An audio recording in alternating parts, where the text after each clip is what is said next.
इस वक्त की बड़ी खबर आपको दे दें, देश विरोधी और विवादित बयान देने वाले कोलकाता के टीपू सुल्तान मस्जिद के इमाम बरकती को इमाम पद से हटा दिया गया है। जी न्यूज पर बरकती की देश विरोधी और विवादित बयान की खबर दिखाए जाने का यह असर हुआ है। बोर्ड ऑफ ट्रस्ट ने बरकती को इमाम पद से हटाते हुए उन्हें टर्मिनेशन का नोटिस भेजा है। बरकती अपने विवादित बोल और फतवे को लेकर गलत वजह से सुर्खियों में थे।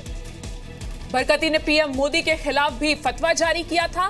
साथ ही उन्होंने पश्चिम बंगाल के मुख्यमंत्री को लेकर भी आपत्तिजनक बातें कही थी। लाल बत्ती के इस्तेमाल को लेकर भी बरकती गलत वजहों से सुर्खियों में आए। जिस वक्त मस्जिद बोर्ड ऑफ ट्रस्टी ने बरकती पर कार्रवाई का ऐलान किया, उस वक्त प्रेस कॉन्फ्रेंस में जी मीडिया संवाददाता पूजा मेहता भी मौजूद थी और उन्होंने इस फैसले को लेकर सवाल भी पूछे। अब ये खबर है कि बरकती शाम 6 बजे अपनी बर्खास्तगी पर प्रेस कॉन्फ्रेंस करेंगे।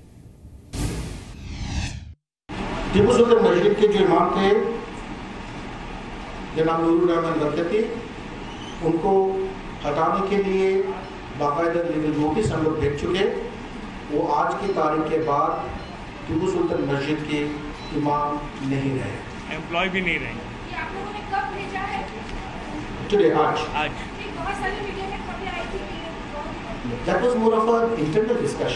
मस्जिद को राजनीति से दूर रखे, लेकिन वैसा नहीं होने के बाद आज उन्होंने ये लेटर ऑफ टर्मिनेशन इशू कर दिया है। आज जब हमने पूछा इमाम बरकती से तो उन्हें पहले कहा था कि वो 6 बजे हमसे बात करेंगे, लेकिन फिलहाल उन्होंने ये बताया कि वो कोई भी मीडिया रिएक्शन नहीं देंगे।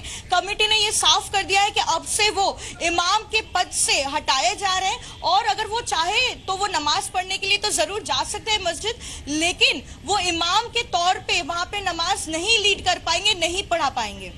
जी पूजा, और ये मस्जिद की जो चाबियां हैं वो भी जबरन ले ली थी और वो देने के लिए तैयार नहीं थे। इसको लेकर पुलिस में शिकायत भी दर्ज कराई गई थी। अब ये जो प्रेस कॉन्फ्रेंस शाम को होगी उसमें वो क्या बातें अपनी तरफ से रख सकते हैं?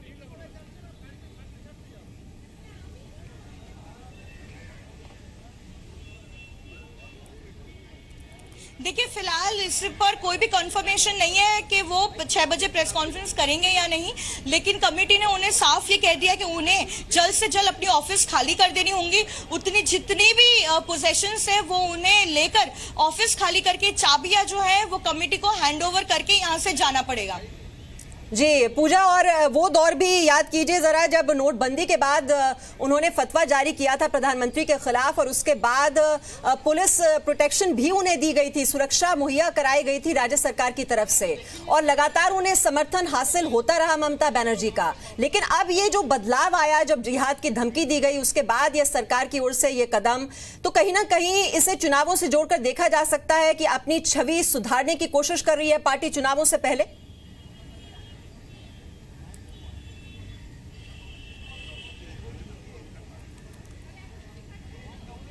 जी बिल्कुल, यहाँ पर ये साफ है कि तृणमूल कांग्रेस जो है वो सिर्फ अपनी छवि साफ करने में नहीं लगी है, लेकिन डैमेज कंट्रोल में भी लगी है। क्योंकि जिस इमाम को इतने बेनिफिट्स और इतने प्रिविलेजेस दिए गए थे सरकार की ओर से, जिसकी वजह से वो लाल बत्ती का इस्तेमाल करते थे, सरकार की ओर से उन्हें सिक्योरिटी भी दी गई थी, तो जब उनकी लाल बत्ती उतारी गई, साथ ही साथ सरकार की ओर से जितनी भी सिक्योरिटी उन्हें दी गई थी वो भी विड्रॉ कर ली गई थी। और उसके बाद हमने जब कुछ ही दिन पहले अपने चैनल पे दिखाया, तब इमाम बरकती ने खुद जो उन्हें ये सारे प्रिविलेजेस देती रही है पश्चिम बंगाल की मुख्यमंत्री ममता बनर्जी, उनके लिए भी अपशब्द बोले, कहा, बहुत कुछ कहा। तो अब ये बहुत साफ है कि जो सरकार जो है ये डैमेज कंट्रोल में लगी है और अपनी छवि साफ करने में लगी। जी 1989 में उन्हें इस मस्जिद का इमाम बनाया गया था, यानी कि 28 साल उनको हो गए थे इमाम पद पर, और अब ये जी न्यूज की खबर का असर हुआ है कि इमाम का पद भी अब छिन गया है उनसे और लाल बत्ती भी छिन गई है।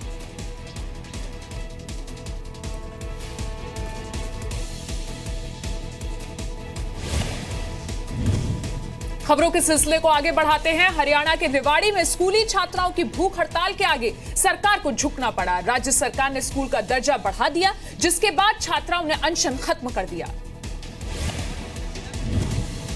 रेवाड़ी के गोठड़ा टप्पा डहीना गांव में 8 दिन से अनशन पर बैठी स्कूली बच्चों की मुहिम आखिरकार रंग लाई है। हरियाणा सरकार स्कूल का दर्जा बढ़ाने को तैयार हो गई है। अब स्कूल में 12वीं तक पढ़ाई हो सकेगी।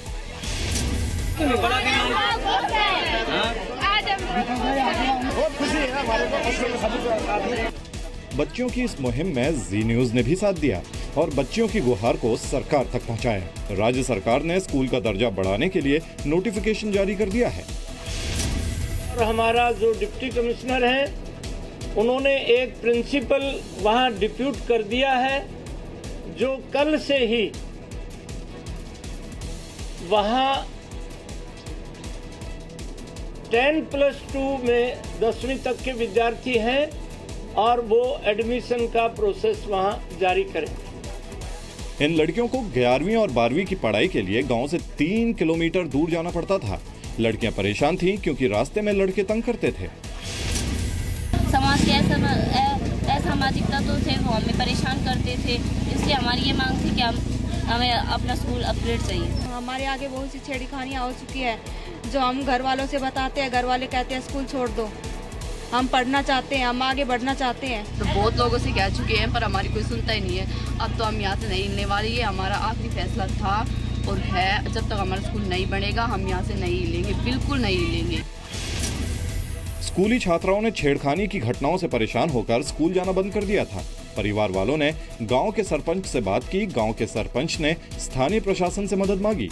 प्रशासन से मदद नहीं मिलने पर छात्राओं ने अनशन शुरू किया था। परिवार वाले भी धरने पर बैठ गए थे। हरियाणा सरकार ने कहा है कि रेवाड़ी के गोटरा गांव के स्कूल में कल से ही 12वीं क्लास में एडमिशन शुरू हो जाएंगे। छत्तीसगढ़ के सुकमा और बीजापुर में नक्सलियों के खिलाफ अब तक का सबसे बड़ा ऑपरेशन चलाया गया है। इस ऑपरेशन में 20 नक्सलियों को मार गिराया गया है। सुकमा और बीजापुर बॉर्डर पर करीब 200 नक्सलियों को जवानों ने घेर लिया। नक्सलियों के खिलाफ मुठभेड़ में सीआरपीएफ, कोबरा, एसटीएफ और डीआरजी के 350 जवान शामिल थे। इसे नक्सलियों के खिलाफ सबसे बड़ा ऑपरेशन बताया जा रहा है, जो 96 घंटे तक चला। फोर्स ने मुख्य लड़ाई 2 दिन लगातार लड़ी। वो थी 13 की रात में और 14 की रात में, और करीब 15 से 20 माओवादियों का मारे गए। इस ऑपरेशन में सीआरपीएफ की जलेबी टैक्टिक्स का इस्तेमाल किया गया। ये वो फॉर्मेशन है जिसके जरिए सीआरपीएफ के कोबरा कमांडो दुश्मनों को चारों तरफ से घेरकर आगे की तरफ बढ़ते हैं। टोटल कोऑर्डिनेशन था स्थानीय स्तर पर, यहाँ पर सुकमा और बीजापुर में, और एक संयुक्त कंट्रोल रूम इस पूरे ऑपरेशन की मॉनिटरिंग रायपुर में कर रहा था। सुरक्षा बलों की रणनीति के आगे नक्सलियों को मुंह की खानी पड़ी। बताया जा रहा है कि नक्सली अपने मारे गए साथियों के शव उठाकर ले गए। पिछले महीने सुकमा में हुए बड़े नक्सली हमले के बाद सुरक्षा बलों ने नक्सलियों के खिलाफ कार्रवाई की। पहली बार वायुसेना के हेलीकॉप्टर मी-17 का इस्तेमाल जवानों तक रसद पहुंचाने और घायलों को ले जाने में किया गया। ऑपरेशन में एसटीएफ का एक जवान शहीद हो गया, जबकि सीआरपीएफ के 2 जवान घायल हुए। सेना ने सीज फायर तोड़ने पर पाकिस्तान को फिर करारा जवाब दिया है। अभी साफ नहीं है कि पाक रेंजर्स को कितना नुकसान पहुंचा है। बालाकोट सेक्टर में पाकिस्तान रेंजर्स ने कल शाम से फायरिंग शुरू की थी, जो आज सुबह तक जारी रही। पाकिस्तान रेंजर्स ने एक बार फिर सेना की अग्रिम चौकियों के साथ गांवों को भी निशाना बनाने की कोशिश की। कई गांवों में 80 mm और 120 mm के मोर्टार दागे गए। एक स्कूल को भारी नुकसान पहुंचा, लेकिन कोई हताहत नहीं हुआ है। दूसरी ओर शोपियां में एक गांव में सर्च ऑपरेशन के दौरान लोगों और सुरक्षा बलों के बीच झड़प हो गई। सेना को इलाके में लश्कर के कुछ आतंकियों के छिपे होने की खबर मिली थी, लेकिन लोगों ने घरों की तलाशी का विरोध किया और सेना पर पथराव किया। पाकिस्तान जम्मू बॉर्डर पर पिछले 8 दिनों में 8 बार सीज फायर का उल्लंघन कर चुका है। पाकिस्तानी गोलीबारी की वजह से एलओसी पर 35 गांवों के 10,000 लोग दहशत में जी रहे हैं। 35 गांवों के करीब 2,500 लोगों को सेना के राहत कैंप में शिफ्ट किया गया है। 3 दिन पहले पाकिस्तानी फायरिंग में एक बच्ची समेत 3 लोगों की मौत हो गई थी। हिंसा और बिगड़ते हालात के बीच रक्षा मंत्री अरुण जेटली और आर्मी चीफ विपिन रावत जम्मू कश्मीर जाएंगे। पटना में बीजेपी दफ्तर के बाहर आरजेडी के कार्यकर्ताओं ने जमकर हंगामा किया। इस दौरान दोनों पार्टी के कार्यकर्ता आपस में भिड़ गए। लालू की बेनामी संपत्ति के मुद्दे और बिहार में बिजली कीमतों की बढ़ोतरी के विरोध में बीजेपी ने आज महाधरना रखा। वहीं पटना में आरजेडी कार्यकर्ता सुशील मोदी के खिलाफ भ्रष्टाचार के आरोप लगाकर प्रदर्शन कर रहे थे। इसी दौरान दोनों पार्टी के कार्यकर्ता भिड़ गए। आरजेडी कार्यकर्ताओं ने बीजेपी के दफ्तर के घेराव के दौरान जमकर पत्थरबाजी भी की। इसके बाद दोनों पार्टियों के कार्यकर्ता आमने सामने आ गए।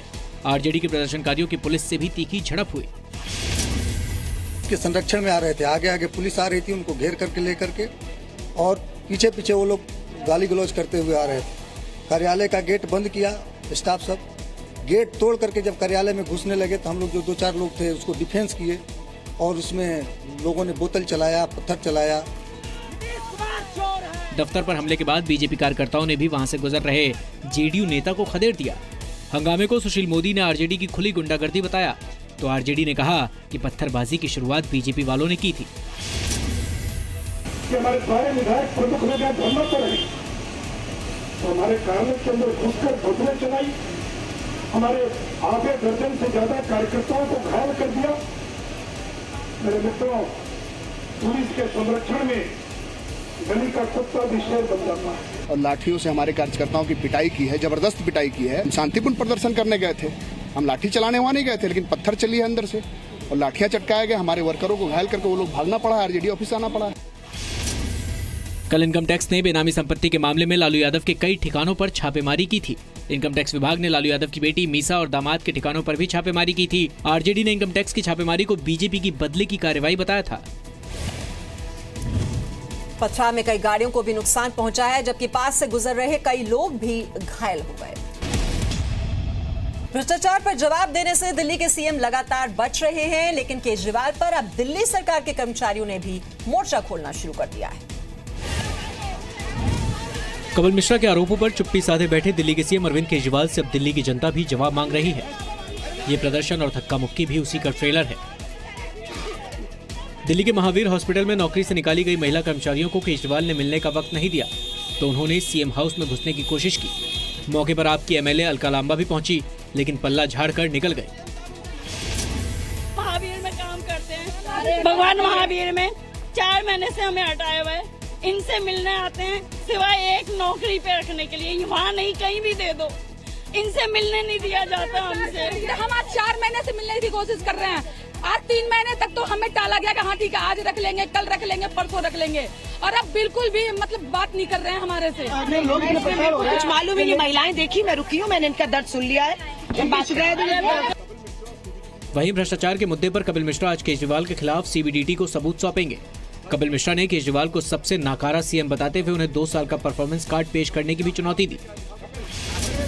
भ्रष्टाचार के संबंधित शिकायतें, हवाला, काले धन को किस प्रकार से सफेद किया गया, चंदे में जो गड़बड़ है, इलेक्शन कमीशन और इनकम टैक्स से डाटा छुपाया गया, हवाला के पैसे का इस्तेमाल हुआ और मनी लॉन्ड्रिंग की गई है, और फर्जी कंपनियों का एक रैकेट चलाया गया है। मुख्यमंत्री के तौर पर जो परफॉर्मेंस की रिपोर्ट है वो जनता के सामने रखने को तैयार हैं। उनको चुनौती दी है मैंने कि अपनी परफॉर्मेंस रिपोर्ट रखें, और मैंने इसमें ये भी बात कही है कि दिल्ली वालों को तो मालूम भी नहीं है कि उनका मुख्यमंत्री पिछले 1 साल में सिर्फ 2 दिन दफ्तर गया है।